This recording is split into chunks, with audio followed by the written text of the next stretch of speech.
The senator who sold his daughters to 5 magnates. The deal that ended an empire in Virginia, 1871. In 1871, in the rolling hills of Virginia, Senator Augustus Bradford made the unthinkable. He orchestrated an arrangement that allowed 5 industrial magnates to court his own daughters through a calculated matrimonial scheme. What began as a desperate attempt to salvage his political legacy ended up destroying one of the most powerful families in the Commonwealth. The year was 1871. America was still healing from Civil War wounds, but in Virginia's political circles, power games continued with ruthless intensity. Bradford Manor, located 15 miles from Richmond, stood as one of the region's most impressive estates.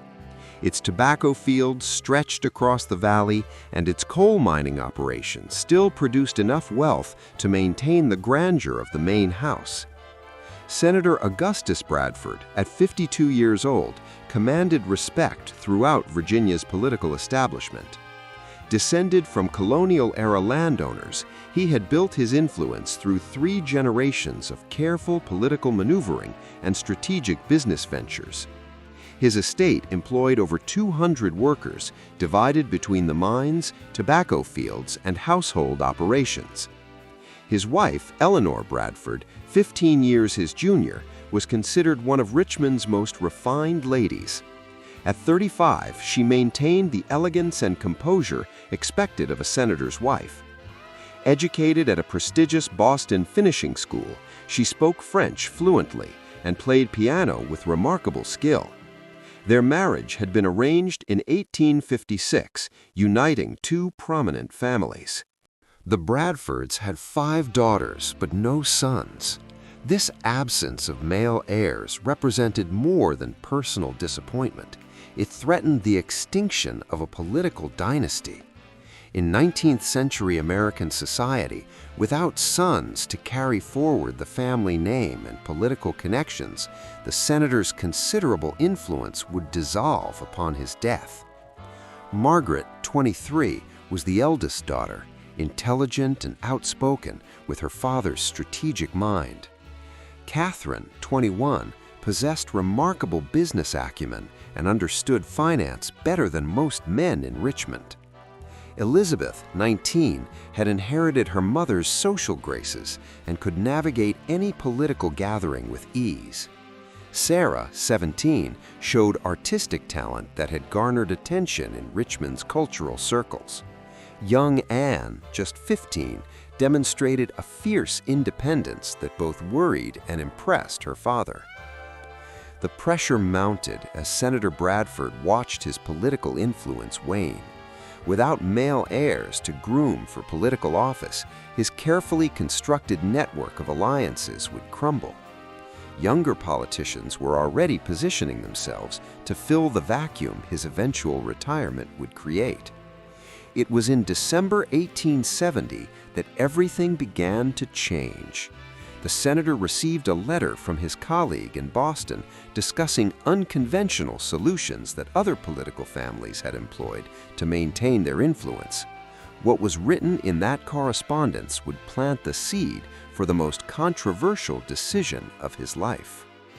The letter arrived on a cold December morning, delivered by courier who had traveled for 3 days from Massachusetts. His colleague, Senator William Harrison, was known for his creative approaches to political challenges. The correspondence contained detailed accounts of how other influential families had preserved their power through strategic marriages. "My dear colleague Augustus," the letter began, "I am aware of your concerns regarding succession and political continuity. Allow me to share knowledge that may seem unorthodox, but has proven remarkably effective in our region. Several families facing similar circumstances have secured their legacy through carefully orchestrated matrimonial alliances." The letter described how prominent Boston families had arranged marriages between their daughters and rising industrial magnates, ensuring that family wealth and influence remained intact through carefully crafted prenuptial agreements. These arrangements guaranteed that daughters maintained control over family assets while their husbands' business acumen expanded the family fortune. Senator Bradford read and reread the correspondence for weeks. The concept troubled him deeply, essentially bartering his daughters' futures for political continuity, but it also awakened desperate hope. His Catholic upbringing and Victorian values made the proposal almost unthinkable, yet the prospect of his life's work dissolving after his death tormented him more than moral considerations. During January 1871, the senator began discreetly researching potential candidates. He started noticing details previously overlooked. Which industrialists demonstrated both wealth and political ambition, which showed character that might make acceptable sons-in-law, and which possessed the influence necessary to preserve the Bradford legacy. The Reconstruction era had created a new class of wealthy industrialists. These men had profited from wartime contracts and post-war industrial expansion. They possessed tremendous wealth, but lacked the social standing and political connections that old Virginia families could provide. For the senator, they represented tools that could be utilized to solve his succession problem.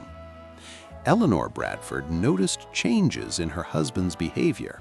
He observed their daughters with unusual intensity, made strange inquiries about their preferences and temperaments, and showed renewed interest in matters relating to marriage prospects. When he finally decided to reveal the letter's contents, he chose an evening in February after dinner. "Eleanor," he said, "we must discuss our situation. I have a proposal that could secure our daughters' futures and preserve everything we have built, but it requires your complete cooperation and discretion." Eleanor's initial reaction was shock and resistance. The idea of essentially arranging marriages for their daughters as business transactions contradicted everything she believed about love and family. She argued, wept, and pleaded for her husband to reconsider. But Senator Bradford had made his decision. He presented the proposal not as a request, but as a determination. In Victorian society, wives had limited power to challenge their husbands' decisions, especially regarding family matters considered within the male sphere of influence. February 1871 marked the beginning of the most calculated scheme in Bradford family history. The senator established rigorous criteria for selecting the industrialists who would court his daughters. This would not be random matchmaking. Every detail was calculated to maximize both financial and political advantages. The first criterion was financial stability. The senator hired private investigators to examine the business holdings, debts, and income sources of potential candidates. He needed men whose wealth was substantial and secure, not speculators who might lose everything in the volatile post-war economy. The second criterion was political utility. He sought men with ambitions for public office or significant political influence. These connections would extend the Bradford family's reach into the next generation of American politics. The third criterion was social compatibility. Despite the mercenary nature of the arrangement, the senator wanted his daughters matched with men who possessed some refinement and education. Complete social mismatch would create unhappy households and potentially scandal. After 6 weeks of investigation, 5 industrialists were identified. Each represented different sectors of the emerging industrial economy, and each possessed something the senator needed. But Senator Bradford had made his decision. He presented the proposal not as a request, but as a determination. In Victorian society, wives had limited power to challenge their husbands' decisions, especially regarding family matters considered within the male sphere of influence. February 1871 marked the beginning of the most calculated scheme in Bradford family history. The senator established rigorous criteria for selecting the industrialists who would court his daughters. This would not be random matchmaking. Every detail was calculated to maximize both financial and political advantages. The first criterion was financial stability. The senator hired private investigators to examine the business holdings, debts, and income sources of potential candidates. He needed men whose wealth was substantial and secure, not speculators who might lose everything in the volatile post-war economy. The second criterion was political utility. He sought men with ambitions for public office or significant political influence. These connections would extend the Bradford family's reach into the next generation of American politics. The third criterion was social compatibility. Despite the mercenary nature of the arrangement, the senator wanted his daughters matched with men who possessed some refinement and education. Complete social mismatch would create unhappy households and potentially scandal. After 6 weeks of investigation, 5 industrialists were identified. Each represented different sectors of the emerging industrial economy, and each possessed something the senator needed. The selection was not immediately communicated to these men. Senator Bradford first needed to prepare his daughters for what was coming and establish the framework for the arrangement. During March, he began having individual conversations with each daughter, carefully assessing their temperaments and preferences. Margaret, as the eldest, was approached first. In his study one evening, the senator explained the family's situation, the lack of male heirs, the political vulnerability this created, and his proposal to secure their futures through strategic marriages. Margaret's response surprised him. After initial shock, her pragmatic nature emerged. She understood the political realities and recognized that women of their class had limited options for maintaining independence and influence. Catherine required less convincing. Her business mind immediately grasped the financial implications. She asked pointed questions about each candidate's holdings, debts, and business prospects. Her primary concern was ensuring any arrangement included provisions guaranteeing her continued involvement in family business decisions. Elizabeth struggled most with the proposal. Romantic by nature, she had imagined a very different path to marriage. The senator spent 3 evenings addressing her concerns, ultimately convincing her that duty to family superseded personal preference. He also assured her that she would have some voice in which suitor she was matched with. Sarah's artistic temperament made her unpredictable. She initially refused outright, declaring she would never marry for anything but love. However, when the senator explained that refusing would jeopardize her sister's futures and the family's survival, she reluctantly agreed to meet the prospective suitors. Young Anne, at 15, was deemed too young for immediate consideration, but was informed that her turn would come in 2 years. Her fierce independence made her the most vocal opponent of the plan, but her age meant her objections carried little weight. Eleanor Bradford, despite her initial resistance, began preparing her daughters for what lay ahead. She coached them on how to evaluate suitors beyond surface charm, how to negotiate terms that would protect their interests, and how to maintain dignity throughout the process. In April 1871, Senator Bradford sent carefully worded invitations to the 5 industrialists. Each received a personal letter suggesting that a mutually beneficial arrangement might be discussed at Bradford Manor.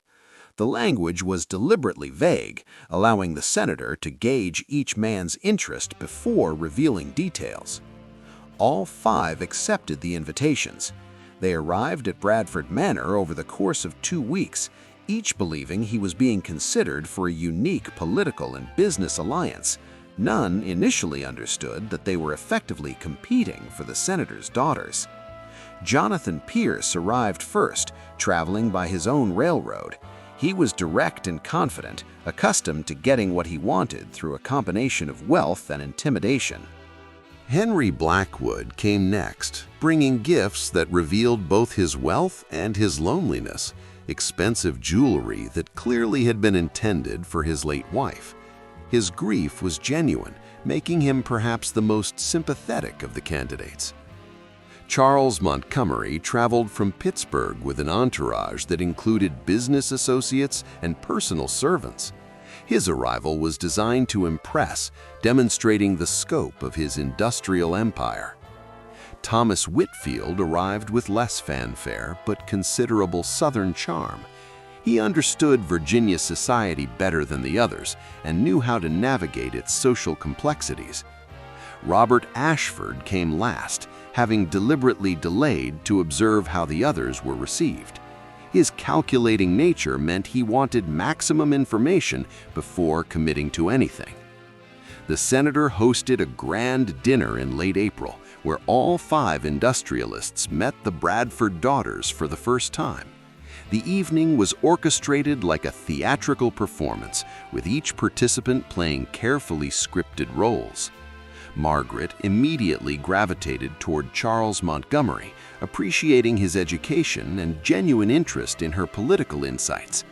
Catherine found herself in extended conversation with Robert Ashford, their shared interest in finance creating natural rapport. Elizabeth was drawn to Henry Blackwood's gentle manner and evident grief, seeing in him someone who might value partnership over possession. Sarah found Thomas Whitfield's Southern charm less offensive than expected, and his genuine appreciation for her artwork created unexpected connection. Anne, though too young for formal courtship, observed everything with sharp intelligence, already planning how she would handle her own future when the time came. After dinner, Senator Bradford met privately with each industrialist. He was direct about his proposition: marriage to one of his daughters in exchange for specific political and financial commitments. Each man would be expected to support the senator's political allies, contribute to maintaining Bradford Manor and its operations, and agree to prenuptial terms ensuring the daughters retained significant control over family assets. The reactions varied. Jonathan Pierce saw it purely as a business transaction and immediately began negotiating terms. Henry Blackwood seemed almost grateful for the clarity, having feared he would never remarry due to his grief. Charles Montgomery appreciated the senator's directness and the opportunity to gain social legitimacy. Thomas Whitfield recognized the arrangement as typical of Southern aristocratic practice, though rarely so explicitly stated. Robert Ashford insisted on reviewing all financial documents before committing. Over the following weeks, negotiations proceeded. Legal documents were drafted, financial arrangements detailed, and expectations clarified. The senator's attorney worked around the clock to create prenuptial agreements that protected his daughters while satisfying the industrialists' requirements. Margaret and Charles Montgomery reached agreement first. Their shared intellectual interests and mutual respect created a foundation that transcended the arrangement's mercenary origins. Catherine and Robert Ashford's negotiations took longer, as both insisted on precise financial terms. Their eventual agreement included provisions giving Catherine continued authority over certain Bradford family investments. Elizabeth and Henry Blackwood's arrangement was the most emotionally complex. His genuine grief and her romantic nature created an unexpected emotional connection. They agreed to a longer engagement period, allowing a relationship to develop more naturally. Sarah and Thomas Whitfield's match surprised everyone.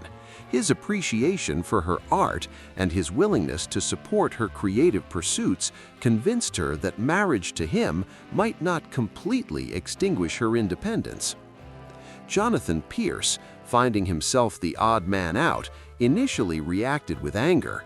However, the senator managed his disappointment by offering a different alliance: business partnerships and political support without the matrimonial connection.